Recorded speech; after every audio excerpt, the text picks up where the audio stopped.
আজি শংকৰদেৱ শিক্ষা নিকেতন গহপুৰৰ বাবে গৌৰৱৰ কথা নহয়। আজি পৃথ্বীৰাজ ৰাভাৰ বাবে গৌৰৱৰ কথা এই কাৰণেই যে গহপুৰৰ শংকৰদেৱ শিক্ষা নিকেতনৰ মোৰ অতি মৰমৰ অতি আদৰৰ ছাত্ৰ ছাত্ৰীসকলৰ মাজত দুআষাৰ ক'বলৈ মোক সুবিধা দিয়াৰ বাবে। মোক উদয়াদিত্য গোস্বামী ডাঙৰীয়াই টেলিফোনেৰে জনাইছিল যে লখিমপুৰলৈ যাম মই ধেমাজিলৈ গ'লে এবাৰ মোৰ স্কুলত সোমাই যাব। আৰু তেখেতৰ এই নিমন্ত্ৰণ ৰক্ষা কৰি মই তোমালোকৰ মাজত উপস্থিত হৈছোঁ। আজি যিগৰাকী ব্যক্তিৰ কথা ক'বলৈ মোক আমন্ত্ৰণ কৰিছে সেইগৰাকী ব্যক্তি হৈছে কলাগুৰু বিষ্ণুপ্ৰসাদ ৰাভা।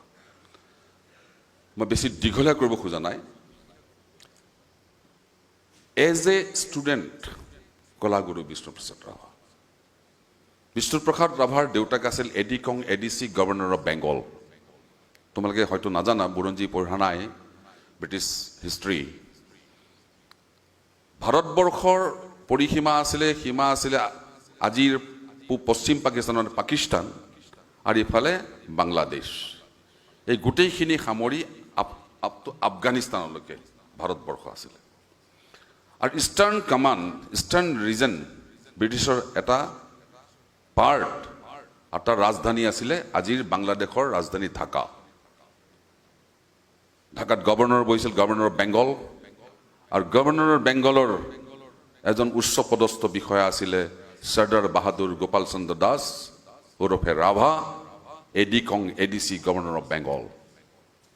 তেওঁৰ এই সন্তান হৈছে বিষ্ণুপ্ৰসাদ ৰাভা। বিষ্ণুপ্ৰসাদ ৰাভাৰ জন্ম ঢাকাত 1909 চনত 31 জানুৱাৰীত। তেওঁৰ 9 বছৰ বয়সত ঢাকাত আলী বাবা মৰ্জিৰা নামৰ এখন নাটকত অভিনয় কৰি তেওঁ ঢাকাৰ মানুহৰ ভূয়সী প্ৰশংসা লাভ কৰিছিল। আচলতে আহিল তেজপুৰ নিজৰ ঘৰলৈ। তেজপুৰ চৰকাৰী উচ্চতৰ মাধ্যমিক বিদ্যালয়ত পঢ়িবলৈ আৰম্ভ কৰিলে, যিখন বিদ্যালয় হয়তো তোমালোকে জানিব লাগে। তেজপুৰ উচ্চতৰ মাধ্যমিক বিদ্যালয় এখন স্থাপিত হৈছিল 1868 চনত এজ এ হাইস্কুল।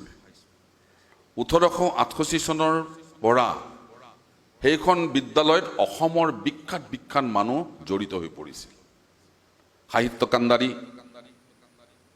অসম সাহিত্য সভাৰ প্ৰথমগৰাকী সভাপতি পদ্মনাথ গোহাঁই বৰুৱা, চন্দ্ৰনাথ শৰ্মা, দণ্ডীনাথ কলিতা, লম্বোদৰ বৰা, বিখ্যাত সাহিত্যিক, কবি আনন্দ চন্দ্ৰ আগৰৱালা, কবি চন্দ্ৰ কুমাৰ আগৰৱালা, অগ্নিকবি কমলাকান্ত ভট্টাচাৰ্য প্ৰমুখ্যে সেইখিনি সময়ৰ বিখ্যাত অসমৰ কবি সাহিত্যিকে সেইখন স্কুলত অধ্যয়ন কৰিছিল। তাৰ পিছৰ পৰ্যায়ত ৰূপকোঁৱৰ জ্যোতিপ্ৰসাদ আগৰৱালা, কলাগুৰু বিষ্ণুপ্ৰসাদ ৰাভা, নটসূৰ্য ফণী শৰ্মা, ডক্টৰ ভূপেন হাজৰিকা প্ৰমুখ্যে বিখ্যাত মানুহে তেজপুৰ চৰকাৰী উচ্চতৰ মাধ্যমিক বিদ্যালয়ত অধ্যয়ন কৰি অসমৰ মান উজ্বলাইছিল। আৰু সেই বিষ্ণুপ্ৰসাদ ৰাভাই সেইখন স্কুলৰ পৰা মেট্ৰিক দি সৰ্বোচ্চ নম্বৰ পোৱাৰ কাৰণে বিষ্ণু ৰাভাই প্ৰথম আৰু বিষ্ণু ৰাভাই শেষ ছাত্ৰ ব্ৰিটিছ ৰাণীৰ কুইন এম্প্ৰেন্স মেডেল লাভ কৰিছিল। আৰু বিষ্ণু ৰাভা গুচি গ'ল কলিকতাত পঢ়িবলৈ। কলিকতাৰ ছেণ্ট পল কলেজত বিষ্ণুপ্ৰসাদ ৰাভাই ISC আজিৰ হায়াৰ ছেকেণ্ডেৰী পঢ়িবলৈ আৰম্ভ কৰিছিল। আৰু হায়াৰ ছেকেণ্ডেৰী ছায়েন্সত পঢ়িছিল আৰু প্ৰথম বিভাগত পাছ কৰি ৰিপন্স কলেজত ফিজিক্স অনাৰ্ছ লৈ পঢ়িবলৈ আৰম্ভ কৰিলে। ৰিপন্স কলেজত পঢ়ি থকা অৱস্থাত বিষ্ণু ৰাভা ফুটবল কেপ্টেইন, ভলীৰ কেপ্টেইন, ক্ৰিকেট কেপ্টেইন, সেইখন কলেজৰ জেনেৰেল ছেক্ৰেটাৰী।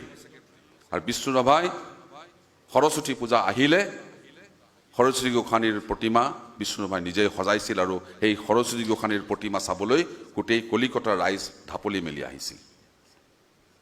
আৰু সেইখিনি সময়ত ছাত্ৰ অৱস্থাত চিত্তৰঞ্জন দাস যিগৰাকী ব্যক্তি নেতাজী সুভাষ চন্দ্ৰ বসুৰ গুৰু বুলি কোৱা হয়, চিত্তৰঞ্জন দাসে বেংগল ভলণ্টিয়াৰ ফ'ৰ্চ নামৰ এটা সংগঠন আৰম্ভ কৰিছিল এগেইনষ্ট দ্য ব্ৰিটিছ।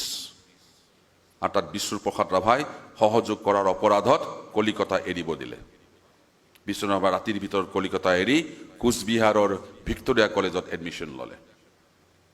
কোচবিহাৰৰ ভিক্টোৰিয়া কলেজত এডমিশ্যন লোৱাৰ পিছত তেওঁৰ ছাবজেক্ট চেঞ্জ হ'ল ছায়েন্সৰ ল'ৰা আৰ্টছলৈ গুচি আহিলে আহি ভিক্টোৰিয়া কলেজত ইংলিছ অনাৰ্ছ লৈ পঢ়িব আৰম্ভ কৰিলে আৰু ইংলিছ অনাৰ্ছ লৈ পঢ়ি থাকোঁতে সেইখিনি সময়ত স্বাধীনতা আন্দোলনত বেংগলৰ যিবিলাক জমিদাৰ ধনী মানুহ তেওঁলোকে ব্ৰিটিছৰ সপক্ষে আছিল আৰু ব্ৰিটিছ আৰু তেওঁলোকে লগ লাগি ভাৰতৰ স্বাধীনতা সংগ্ৰাম ধ্বংস কৰিব চেষ্টা কৰিছিল তেতিয়া বিষ্ণুপ্ৰসাদ ৰাভা ছাত্ৰ বিষ্ণুপ্ৰসাদ ৰাভাই কোচবিহাৰৰ ৰাজদৰবাৰৰ দেৱালত পোষ্টাৰ এখন মাৰি থৈ আহিছিলে তাত কি লিখিছিল রাজ্যে আছে দুইটি পাঠা একটি কালো একটি সাদা রাজ্যের যদি মঙ্গল চাও দুইটি পাঠা বলি দাও যদি ৰাজ্যৰ দেশৰ যদি মঙ্গল চোৱা দুটা পাঠাকে বলি দিব লাগিব যি দুটা পাঠা এটা কোলা এটা বগা সাহাব আৰু কোলা ভাৰতীয় জমিদাৰ আকৌ খেদা খালে তাক খেদা খাই আজিৰ বাংলাদেশৰ ৰংপুৰৰ কাৰমাইকেল কলেজত পঢ়িব আৰম্ভ কৰিলে কাৰমাইকেল কলেজত পঢ়ি থাকোঁতে চিটাগঙৰ ব্ৰিটিছ খাৰ বাৰুদৰ গুদাম যেন মেগজিন বুলি কয় বোম টম ৰখা বন্দুকৰ গুলি তুলি ৰখা এটা গুদাম ঘৰ জ্বলাই দিয়াৰ অপৰাধত বিষ্ণুপ্ৰসাদ তাৰ পৰা পলাব লগা হ'ল বিষ্ণুপ্ৰসাদ ৰাভাৰ শিক্ষা জীৱন তাতে শেষ হ'ল আহিল তেওঁৰ এটা নতুন জীৱন সাহিত্য কৃষ্টি সংস্কৃতি খেলা ধূলা এই জীৱন যৌৱন কালত আমাৰতো যৌৱন কাল গ'ল তোমালোকৰ যৌৱন কাল চলি আছে What is your contribution to the society? এই যে গালে যে গান যৌৱন কালৰ গান ৰোমান্টিক গান বিষ্ণুপ্ৰসাদৰ গানবিলাক ইমানেই ৰোমান্টিক কোনেও চেৰা পেলাব পৰা নাই তাৰ লিৰিক্স তাৰ বাক্য সেন্টেন্সেছ আৰু সুৰ সেই বিষ্ণুপ্ৰসাদ ৰাভাই গাইছিলে লগনো কলি গ'ল তেওঁ যে নহল কোৱা মনৰ কথাটি মোৰ হিয়া গুপুতে থোৱা কিমান ৰোমান্টিক গান পৰজনমৰ শুভ লগন যদিহে আমাৰ হয় দেখা পুৰাবানে প্ৰিয়ে এই জনমৰ মোৰ হিয়াৰো পূৰ্ণ আশা অজস্ৰ ৰোমান্টিক গান মোৰ কবিতাৰ ছন্দ লাগি স্পন্দন তোৰ জাগেনে কথা মালিকাৰ গন্ধ লাগি সোণৰ সপোন ভাগেনে তোৰ সোণৰ সপোন ভাগেনে কিমান ৰোমান্টিক গান গাই গৈছে এই বিষ্ণুপ্ৰসাদ ৰাভাৰ জীৱন যৌৱনৰ এক সৃষ্টি সেই ৰোমান্টিক গান গোৱা মানুহজনে সাহিত্য কৃষ্টি সংস্কৃতি নাটক কবিতা এফালৰ পৰা লিখিব আৰম্ভ কৰিলে অকল লিখাই নহয় মানুহৰ মাজত গ'ল বিষ্ণুপ্ৰসাদ অনলি পাৰ্চন এজনেই সাহিত্যিক এজনেই সাংস্কৃতিক কৰ্মী যিজন মানুহে মানুহৰ মাজে মাজে গৈ অসমৰ জাতি জনগোষ্ঠী পাহাৰ ভৈয়াম চহৰ নগৰ সকলোতে ঘূৰি এইবোৰ সৃষ্টি কৰিছিল আৰু সেই বিষ্ণুপ্ৰসাদ ৰাভাই শিশুৰ কথা কৈছে শিশুক কিমান ভাল পাইছিলে কণ লৰাইছে বিলতে হালিছে ধুনীয়া পদুমী ফুলনিত ফুলিছে ফুল এয়া গান শিশুৰ কাৰণে লিখিছে অজস্ৰ গান অলিয়া বলিয়া কৃষ্ণই কলিয়া ভাল গকুলত ঘিলা খেলিছিলা ঘিলা খেলি খেলি কোতে ময়াপী হলা অ কলিয়া ভাল গকুলত ঘিলা খেলিছিলা আৰু সেই বিষ্ণুপ্ৰসাদ ৰাভাই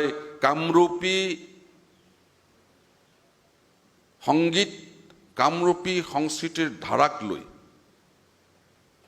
বেনাৰস হিন্দু ইউনিভাৰ্চিটিত নৃত্য প্ৰদৰ্শন কৰিবলৈ গৈছিলে বেনাৰস হিন্দু ইউনিভাৰ্চিটিত যেতিয়া নৃত্য প্ৰদৰ্শন কৰিবলৈ গৈছিলে তাত তেতিয়াৰ ভাইচ চেঞ্চেলৰ উপাচাৰ্য আছিলে ভাৰতৰ প্ৰাক্তন ৰাষ্ট্ৰপতি সৰ্বপল্লী ৰাধাকৃষ্ণন তেওঁ এজন বিখ্যাত ফিলচফাৰ আছিলে বিষ্ণুপ্ৰসাদ ৰাভাই যেতিয়া তোমালোকক আগত ৰাখি যেনেকৈ মই ভাষণ দিছোঁ বেনাৰস হিন্দু ইউনিভাৰ্চিটিৰ আৰু বেনাৰসৰ ৰাইজৰ সন্মুখত মঞ্চত নৃত্য প্ৰদৰ্শন কৰিছিল শংকৰী নৃত্য, সত্ৰীয়া নৃত্য আৰু শিৱৰ তাণ্ডৱ নৃত্য।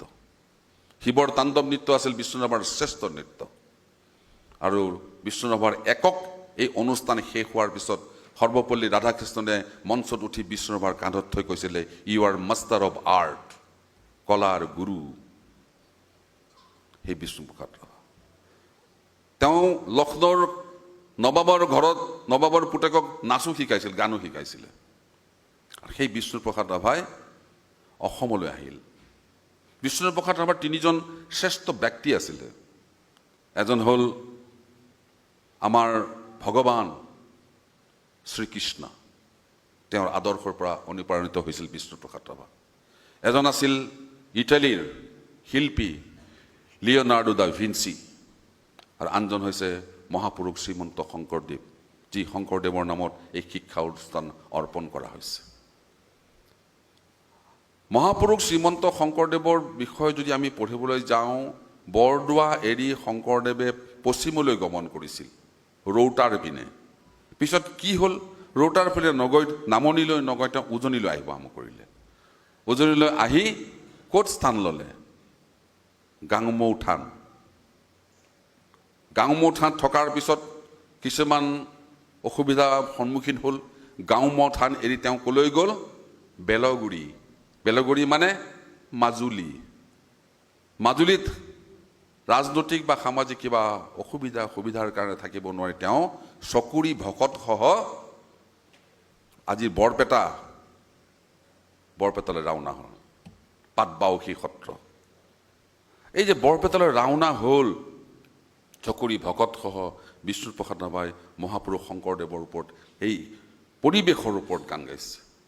অ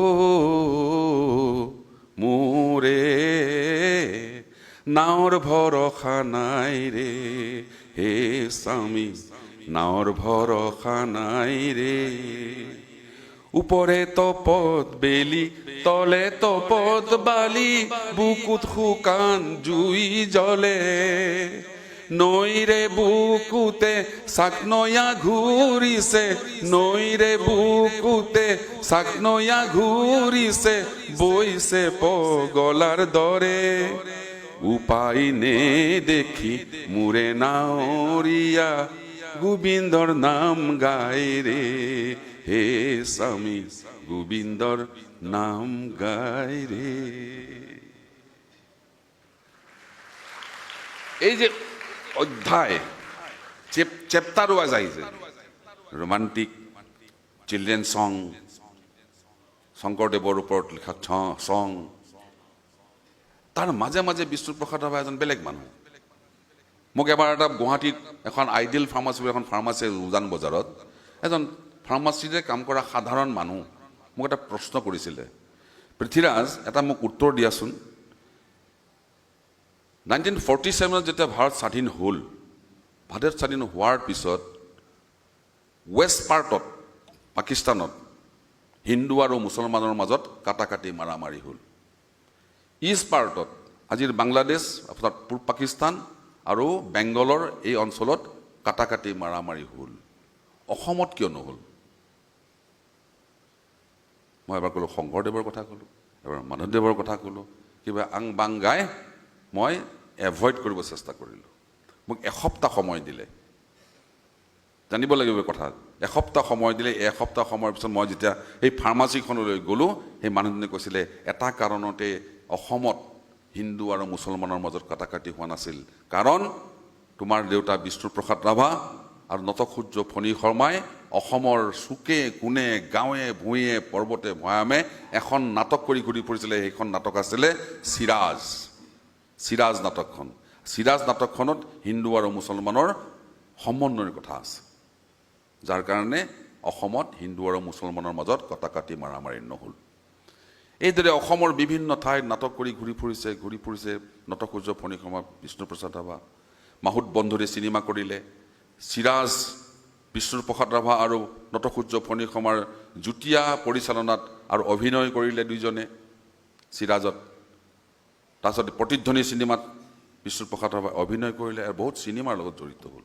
ভ্ৰাম্যমান থিয়েটাৰত অভিনয় কৰিলে, তেজপুৰ বাণ থিয়েটাৰ কৰি বিভিন্ন জেগাত তেওঁ অভিনয় কৰিলে। কিন্তু 1947 চনত বা 1947 চনৰ আগত এই যে আন্দোলন ঘূৰি ফুৰিছিলে, বিষ্ণুপ্ৰসাদ ৰাভা অকল শিশু গায়ক নহয়, অকল শংকৰদেৱৰ গায়ক নহয়, এজন গণশিল্পী হিচাপেও নিজকে পৰিচয় দিবলৈ সক্ষম হৈছিলে। গণশিল্পী কেনেকে? বিশ্বৰে ছন্দে ছন্দে মহানন্দে আনন্দে নাচা নাচা তমোহৰ দেও নাচা, এই গান গালে, নাচিলেও ভাৰতীয় গণনৃত্য সংঘৰ গুৱাহাটীৰ অধিৱেশনত বিষ্ণুপ্ৰসাদ ৰাভা অসম শাখাৰ সভাপতি আছিল। তাত বলৰাজ চাহানী, দীনা পাঠক, ৰাজ কাপুৰ গুৱাহাটীলৈ আহিছিল আৰু বিষ্ণুপ্ৰসাদ ৰাভাই তাত নৃত্য প্ৰদৰ্শন কৰিছিলে। ৰং কিনিবা কোনে, মোনা ভৰাই ৰং আনিছোঁ কিনা মোনে মোনে, ভূপেন হাজৰিকাই গান গাইছিলে আৰু বিষ্ণুপ্ৰসাদ ৰাভাই নৃত্য প্ৰদৰ্শন কৰিছিলে। এই যে হাঁহি কান্দোন, আশা নিৰাশাৰ মাজে মাজে ছবি আঁকিলে, গান গালে, গান লিখিলে। আৰু বিষ্ণুপ্ৰসাদ ৰাভাই এজন মানুহ, তেজপুৰৰ এটা শোণিতপুৰৰ, আজি তোমালোকে এই বিশ্বনাথত আছা, এসময়ত শোণিতপুৰত আছিলা। অসমৰ বিখ্যাত প্ৰথম চিনেমা হল তেজপুৰত, প্ৰথম ইলেক্ট্ৰিচিটি তেজপুৰত, প্ৰথম অসমীয়া চিনেমা তেজপুৰত, প্ৰথম আধুনিক গীত তেজপুৰত, প্ৰথম সংগীত বিদ্যালয়ো তেজপুৰত, অসমৰ ভিতৰত। অহিন্দ্ৰ চক্ৰৱৰ্তী নামৰ এজন মানুহ, চেনুলা কোম্পানীৰ এজন তেওঁ বিষয়া আছিলে, অসমলৈ আহি কৈছিলে অসমীয়া ভাষাতে চেনুলা কোম্পানীত গান বা কিবা কৰিব লাগে। তেতিয়া বিষ্ণুপ্ৰসাদ ৰাভা, জ্যোতিপ্ৰসাদ আগৰৱালাই প্ৰস্তাৱ কৰিছিল যে আমি চেনুলা কোম্পানীত গান গাম, কিন্তু তেজপুৰত এখন সংগীত বিদ্যালয় পাতি দিব লাগিব। সংগীত বিদ্যালয় পাতি দিয়া হ'ল। বিষ্ণুপ্ৰসাদ ৰাভা আৰু জ্যোতিপ্ৰসাদ আগৰৱালা কলিকতালৈ গ'ল। আৰু কলিকতালৈ যোৱাৰ আগতে বহুত দীঘলৈ যাব কথাবোৰ কৈ থাকোঁতে, কলিকতালৈ যাবৰ সময়ত ডক্টৰ ভূপেন হাজৰিকা, ল'ৰালি কালৰ ভূপেন হাজৰিকা, 8 বছৰীয়া 9 বছৰীয়া ভূপেন হাজৰিকাক লগ ধৰি তেওঁকো কলিকতালৈ লৈ গ'ল গান গাবৰ কাৰণে। কলিকতালৈ গৈ জ্যোতিপ্ৰসাদ আগৰৱালাৰ গা বেয়া হ'ল, বিষ্ণুপ্ৰসাদ ৰাভাই গোটেইখিনি এৰেঞ্জ কৰিলে, ষ্টুডিঅ'ত ঠিক কৰিলে, ষ্টুডিঅ'ত ঠিক কৰি মিউজিক কম্প'জাৰ ঠিক কৰিলে। চব ঠিক কৰাৰ পাছত ভূপেন হাজৰিকাক 9 বছৰ বয়সত চেনুলা কোম্পানীৰ ষ্টুডিঅ'ত নি জীৱনৰ প্ৰথমটো গান গাইছিলে। বিষ্ণুৰাভাৰ গান ৰেকৰ্ডিং, বিষ্ণুৰাভাই ৰেকৰ্ডিং ষ্টুডিঅ'ত বহিছিলে, নিজেই ডাইৰেকশ্যন দি ভূপেন হাজৰিকাই গান গাইছিলে। কাষতে কলচি লৈ যায় ৰচকী বাই, এই গানটো ভূপেন হাজৰিকাৰ কণ্ঠত প্ৰথম। তাৰপিছত বিশ্ববিজয় নজৱান, ইন্দ্ৰমালতী চিনেমাত গাইছিলে। এই যে জীৱনৰ গোটেই হাঁহি কান্দোন, আনন্দ নিৰাশা, বিষ্ণুপ্ৰসাদ ৰাভা আহি আহি আহি আহি ৰাজনীতিৰ লগত জড়িত হ'ল। 1947 চনৰ 46 চনত বিষ্ণুপ্ৰসাদ ৰাভাই বিপ্লৱী কমিউনিষ্ট পাৰ্টীত যোগদান কৰিলে। আৰু বিপ্লৱী কমিউনিষ্ট পাৰ্টীত যোগদান কৰোঁতে সেইখিনি সময়ৰ চৰকাৰে বিষ্ণুৰাভাক অবৈধ বুলি ঘোষণা কৰি বিষ্ণুৰাভাক গ্ৰেপ্তাৰ কৰিবলৈ বিচাৰি ফুৰিলে। আৰু বিষ্ণুপ্ৰসাদ ৰাভাই আত্মগোপন কৰি ঘূৰি ফুৰিলে, অসমৰ চুকে কোণে গাঁৱে ভূঞে লুকাই ফুৰিবলৈ আৰম্ভ কৰিলে। আৰু সেইখিনি সময়তে এই যে লগন কলি গ'ল গান লিখা মানুহজন, পৰজনমৰ শুভলগন লিখা মানুহজন সম্পূৰ্ণ ওলোটা হৈ গ'ল। কি কৰিলে? অসমৰ গাঁৱলীয়া হালোৱা সজোৱাৰ উন্নতিৰ কাৰণে, সিহঁতৰ স্বাধীনতাৰ কাৰণে, মানে ৰাজনীতিৰ স্বাধীনতা নহয়, আৰ্থিক স্বাধীনতাৰ কাৰণে যি আন্দোলন আৰম্ভ কৰিছিল, গীত লিখন কৰিলে। বল বল বল বল কৃষক শক্তি দল, অ বনোৱা সমনীয়া আগবাঢ়ি যাওঁ বল, জাগ জাগ জাগ জাগ মজদুৰ নজোৱান, জাগ জাগ জাগ জাগ মজদুৰ নজোৱান, নিৰ্যাতিত নিপীড়িত কৃষক শক্তিমান, তোৰ বাহুতে আছে লুকাই অসীম শক্তি বল, ৰণশিঙা বাজে শুনৈ আগবাঢ়ি যাওঁ বল, আগবাঢ়ি যাওঁ বল, আগবাঢ়ি যাওঁ বল, অ বনোৱা সমনীয়া আগবাঢ়ি যাওঁ বল, বল বল বল বল কৃষক শক্তি দল। অগণন বিপ্লৱী গান লিখিবলৈ আৰম্ভ কৰিলে। এইদৰে বিষ্ণুপ্ৰসাদ ৰাভা আহি আহি 1967 চনত, আজি মই বিধায়ক হৈছোঁ, সেইখিনি সময়ত তেজপুৰ সমষ্টিৰ বিষ্ণুপ্ৰসাদ ৰাভা বিধায়ক হ'ল। মানুহৰ বোলনেছ, ছাত্ৰৰ পৰা আহি এজন বিধায়ক, বয়স হৈছে বয়োজ্যেষ্ঠ মানুহ। 1967 চনত মই কৈ দিছোঁ যে বিধানসভাত যেতিয়া বাজেট অধিৱেশন হয়, বাজেট ছেশ্যন আৰম্ভ হয় প্ৰথমে গভৰ্ণৰৰ লেকচাৰেৰে। সদায় মনত ৰাখিবা, গভৰ্ণৰে লেকচাৰ দিয়ে তাত, আৰু গভৰ্ণৰৰ লেকচাৰৰ ওপৰত আৰ্গুমেণ্ট হয়। 1968 চনত যেতিয়া গভৰ্ণৰে লেকচাৰ দিছিলে বাজেট ছেশ্যনত, তে বিষ্ণুপ্ৰসাদ ৰাভাই মাজতে উঠি কৈছিল, মাননীয় ৰাজ্যপাল মহোদয়, আপোনাৰ ভাষণ আধৰুৱা হৈ আছে, মই আপোনাক দুটা প্ৰস্তাৱ আগবঢ়াইছিলোঁ, এই প্ৰস্তাৱ দুটা আপোনাৰ ভাষণত সন্নিৱিষ্ট হোৱা নাই, নট ইনক্লুডেড। তেতিয়া গভৰ্ণৰৰ নিচিনা মানুহে বিষ্ণুপ্ৰসাদ ৰাভাক অনাৰ দি তাতেই ঘোষণা কৰিছিল যে হয়, সন্মানীয় বিধায়কগৰাকীয়ে মোক দুটা প্ৰস্তাৱ আগবঢ়াইছিলে, সেই প্ৰস্তাৱ দুটা ইয়াত সন্নিৱিষ্ট কৰা হোৱা নাছিল। আজি মই এই ভাষণৰ মাজতে ক'লোঁ যে বিষ্ণুপ্ৰসাদ ৰাভাই যি প্ৰস্তাৱ দুটা আগবঢ়াইছিল, এই প্ৰস্তাৱ দুটা ভাষণত সন্নিৱিষ্ট কৰা হ'ল। কি প্ৰস্তাৱ আগবঢ়াইছিল? জ্যোতিপ্ৰসাদ আগৰৱালাৰ নামত গুৱাহাটীত এখন ফিল্ম ষ্টুডিঅ' হ'ব লাগে, আৰু সেই ফিল্ম ষ্টুডিঅ'খনৰ নাম এতিয়া কি? জ্যোতি চিত্ৰবন। গুৱাহাটীত এখন অত্যাধুনিক অডিটৰিয়াম লাগে, এনেকুৱা অডিটৰিয়াম, অত্যাধুনিক অডিটৰিয়াম এখন লাগে। তেতিয়া অডিটৰিয়াম নাই গুৱাহাটীত, ইমান মানুহ বহিব পৰা জেগাই নাছিলে। বিষ্ণুৰাভাৰ প্ৰস্তাৱত ৰবীন্দ্ৰ ভৱন হ'ল। সেই বিষ্ণুপ্ৰসাদ ৰাভা লাহে লাহে 1968 চনত শাৰীৰিকভাৱে অসুস্থ হৈ পৰিল, দুৰাৰোগ্য কেঞ্চাৰ ৰোগত আক্ৰান্ত হ'ল, বেমাৰ হ'ল। বেমাৰ হোৱাৰ পিছত বম্বেত দেখুৱালে, বম্বেত দেখুৱাৰ পিছত বম্বেত সুস্থ হ'ল, বম্বেৰ পৰা সুস্থ হৈ আহি তেজপুৰলৈ আহিলে, তেজপুৰত আকৌ অসুস্থ হৈ পৰিল। অসুস্থ হৈ পৰি তেজপুৰ চিভিল হস্পিটেলত তেখেতক ভৰ্তি কৰোৱা হ'ল। বিষ্ণুৰাভাৰ মৃত্যুৰ 3 দিনত এটি গান ৰচনা কৰিছিল বিষ্ণুৰাভাই, এখন কাগজত, পেলনীয়া কাগজত। বিষ্ণুৰাভা শয্যাগত, কেঞ্চাৰ বেমাৰত শয্যাগত। বিষ্ণুপ্ৰসাদ ৰাভা কি গান লিখিলে? মহাপুৰুষ শ্ৰীমন্ত শংকৰদেৱৰ ভাওনাৰ ওপৰত বা ভাওনাক লৈ তেওঁ নিজৰ জীৱনটোক ৰিজনি দিছিল। ভাওনা মানে কি? মহাপুৰুষ শ্ৰীমন্ত শংকৰদেৱৰ ভাওনা আৰম্ভ হয় ধেমালি নান্দি তাৰেৰে, সূত্ৰৰে সূত্ৰ ধৰে, ভাৱৰীয়াই ভাও দিয়ে, আৰু কিবা কাৰণত যদি ধুমুহা হয়, ভাওনাখন বন্ধ হৈ যায় বা কাজিয়া লাগি ভাওনাখন বন্ধ হৈ যায়, উদ্যোক্তাসকলে, অৰ্গেনাইজাৰসকলে ভাওনা সমাপ্ত হোৱা বুলি ঘোষণা নকৰে। ভাওনা সমাপ্ত কেতিয়া হয়? কল্যাণ শৰ্মান ৰাগত। আৰু বিষ্ণুপ্ৰসাদ ৰাভাৰ জীৱনৰ শেষ গানটো হৈছে, এই মোৰ শেষ গান, জীৱন নাটৰ শেষ ৰাগিনী কল্যাণ শৰ্মা, পাতনিতে বালু ধেমালি নান্দি ভংগী সূত্ৰধাৰ, নৱ নৱৰসে বালু ভাওনাও, নৱ নৱৰসে বালু ভাওনাও, আশাৰ নিৰাশাৰ, আজি হব মোৰ জীৱন নাটৰ ভাওনাৰ অৱসান, মোৰ জীৱন নাটৰ শেষ ৰাগিনী কল্যাণ শৰ্মা।